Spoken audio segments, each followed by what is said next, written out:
300,000-მდე უცხოელი თუ ყავს საქართველოში. ჩემთვის მაგალითად, ეგ არის პრობლემა. ძალიან ბევრი ადამიანისთვის, სხვებისთვისაც არის პრობლემა. ამათვის ეგ პრობლემა არ არის. და ეგ უნდა პატივცემულო საქართველოს მოქალაქეებო კარგად გაითვალისწინოთ, რომ 300,000-მდე თუ არის საქართველოში ეგეთი უცხოელი და ჯამში სულ ვართ 3,600,000 საქართველოს მოქალაქე. იმ ბევრმა უცხოელმა საქართველოს მოქალაქეობაც მიიღო. ეგ მაგათ არც ვთვლით. კი. და კიდე გავითვალისწინოთ ერთი რაღაცა. 2014 წლის აღწერის მიხედვით ეთნიკური უმცირესობები იყვნენ 500,000. ქართველები ამ დათვლით თუ 300,000 უცხოელია 500,000 ეთნიკური უმცირესობა, გამოდიან ქართველები 3,100,000 ყველაზე უკეთეს შემთხვევაში 3 მილიონის ფარგლებში. 3 მილიონი ქართველი თუა ქვეყანაში და 300,000 უცხოელი დაემატა ბოლო რამდენიმე წლის განმავლობაში, ეგ არის ქართველების რაოდენობის, აი ოდენობის 10% რამდენიც არის. მაგ ხელა მასა ჩვენ ქვეყანაში მივიღეთ რამდენიმე წელიწადში. წარმოიდგინეთ, ეგ არის კატასტროფული. ეთნიკური ქართველები რაც ცხოვრობთ აქ,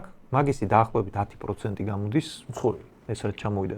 ისე ჯამურად აი ეთნიკური უმცირესობები და ეს რო დააჯამო 20%-ის ზემოთ არის.